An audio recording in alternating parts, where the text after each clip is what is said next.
Hi hello అందరికీ నమస్తే. శ్రావణ మాసం స్పెషల్ అయిన పూర్ణాలు, అదేవిధంగా చింతపండు పులిహోర అనేది ఈజీ ప్రాసెస్లో ఏ విధంగా చేసుకోవాలో చూపించిపోతున్నానండి. ఇక నేను మొదటిగా ఫస్ట్ పూర్ణాలు అనేది చూపించిపోతున్నాను. పూర్ణాలు చాలా ఈజీ ప్రాసెస్.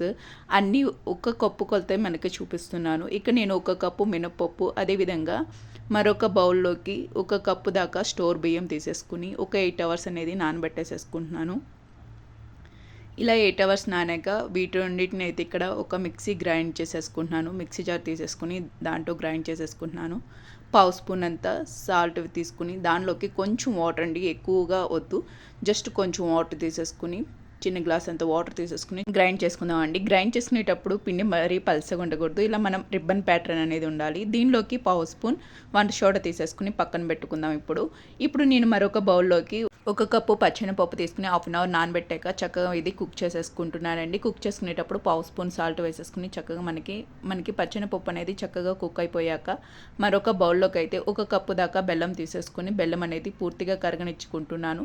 మనం ఇక్కడ ఆల్రెడీ ఉడకపెట్టిన పచ్చెనపప్పుని ఈ విధంగా చక్కగా మనం మెదుపుకుంటే చక్కగా మనకి మెత్తగా అయిపోతుందండి. ఈ విధంగా మెదుపుకున్న పచ్చెనపప్పులోకి మనం తీసుకున్న బెల్లం పాకం యాడ్ చేసుకుని దీనిలోకి ఒక స్పూన్ దాకా యాలకుల పడమ అనేది తీసుకుంటున్నాను. అదేవిధంగా ఒక అర స్పూన్ దాకా నెయ్యి తీసేసుకుని ఈ మిశ్రమం మొత్తం మనకి గట్టిపడేంత వరకు ఉంచుకోవాలండి. ఒక 15 మినిట్స్కి చక్కగా మీడియం ఫ్లేమ్లో పెట్టుకుంటే ఈ విధంగా మనకి మొత్తం పచ్చెనపప్పు అనేది ఆ తీపి అనేది అబ్జర్వ్ చేసేస్తుంది. ఇప్పుడు స్టవ్ ఆఫ్ చేసేసి పక్కన పెట్టేసుకుని కొంచెం గోరువెచ్చగా ఉన్నప్పుడు చేతికి కొంచెం నెయ్యి రాసుకుంటూ మనకి ఈ విధంగా ఉండల్లాగా చుట్టేసేసుకుని పక్కన పెట్టేసేసుకుందాము.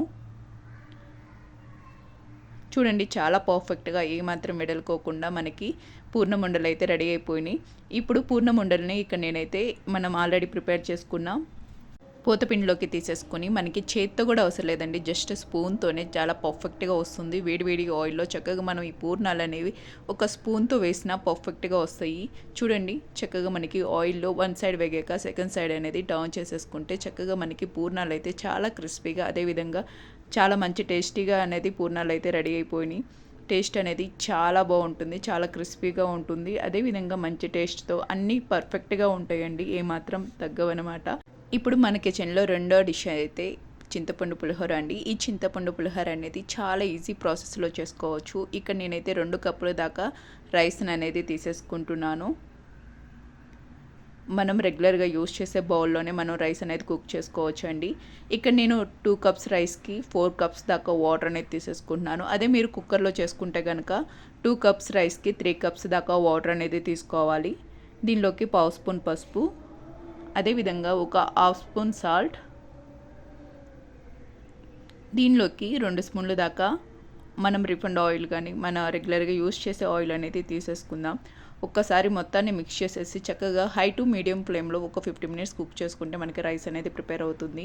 ఇక్కడ నేను 2 కప్పుల రైస్కి ఒక 50 గ్రాముల దాకా చింతపండు అనేది తీసేసుకుంటున్నాను. మీకు కేజీ వైజెస్ చెప్పాలంటే ఒక అర కేజీ రైస్కి ఒక 50 గ్రాముల చింతపండు అవసరం అవుతుంది. అదే ఒక మీరు కేజీ రైస్ అయితే కనుక 100 గ్రాముల చింతపండు అవసరం అవుతుంది. చింతపండు వాష్ చేసేసి చక్కగా దానిలో ఒక గ్లాస్ వాటర్ పోసేసుకుని మనం స్టవ్ మీద పెట్టేసేసుకుంటే చక్కగా చింతపండు అనేది మనకి కుక్ అవుతుందండి. కొంచెం సేపటికి చల్లారాక మనకి చేత్తో ఈ విధంగా స్మాష్ చేసేసుకుంటే ఇంట్లో రెగ్యులర్గా యూస్ చేసే గెరాట్ని యూస్ చేసి కూడా మనకి చింతపండు గుజ్జు అయితే ఈ విధంగా తీసేసుకోవచ్చు. మనం ఈ విధంగా చింతపండు గుజ్జు చేతితో చక్కగా ఈ విధంగా అంటూ ఉంటే మనకి చింతపండు గుజ్జు అయితే చక్కగా వస్తుందండి.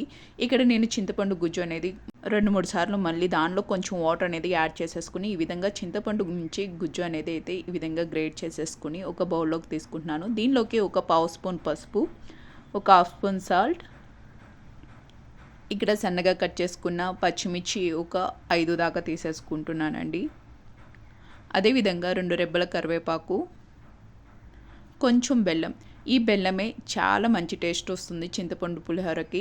ఎక్కువ వద్దండి, జస్ట్ కొంచెం తీసేసుకుని స్టవ్ మీద పెట్టేసేసుకుని ఈ గుజ్జు అనేది మనకి కొంచెం చిక్కబడేంతవరకు మనం ఈ గరిటెతో కొంచెం తిప్పుతూ ఉంటే అడుగంటుకోకుండా చక్కగా చింతపండు గుజ్జు అనేది చక్కగా రెడీ అవుతుంది. ఇలా లాస్ట్ ఫైనల్లో దించబోయే ఒక 2 మినిట్స్ ముందు చక్కగా పావు కప్పు పచ్చి శనక్కాయ పప్పులు తీసేసుకుంటున్నాను. చూడండి మనకి చింతపండు గుజ్జు కూడా దగ్గర పడుతుంది.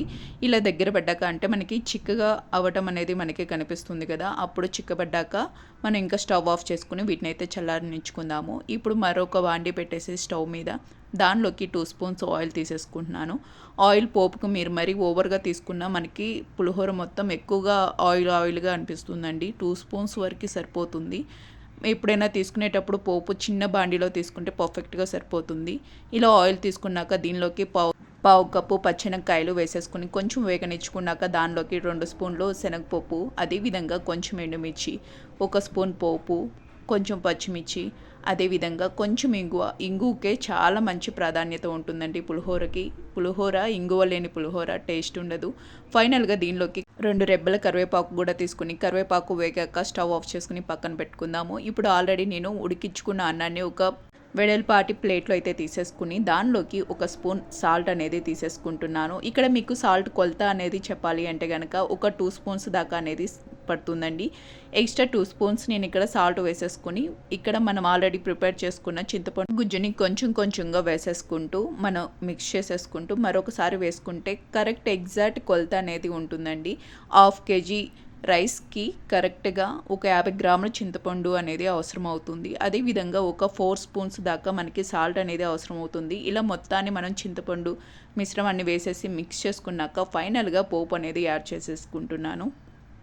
ఇలా పోపును కూడా వేసేసుకుని మిక్స్ చేసేసుకుంటే మనకి చింతపండు పులిహోర చాలా పర్ఫెక్ట్గా రెడీ అవుతుంది. చింతపండు పులిహోర అనేది ఆరే కొద్దీ చాలా మంచి టేస్టీగా అనిపిస్తుంది. మనకి ఫస్ట్లో కొంచెం అది తడిగా ఉన్నా సరే ఆరే కొద్దీ చింతపండు పులిహోర చాలా పొడిగా చాలా టేస్టీగా ఉంటుంది. మనం వేసుకున్న బెల్లం వల్ల 2 days అయినా చింతపండు పులిహోర చాలా ఫ్రెష్గా ఉంటుంది. మరి మీరు డెఫినెట్గా ట్రై చేసి మీకు ఏ విధంగా వచ్చిందో నాకైతే కామెంట్ చేయండి. Thanks for watching. Thank you so much.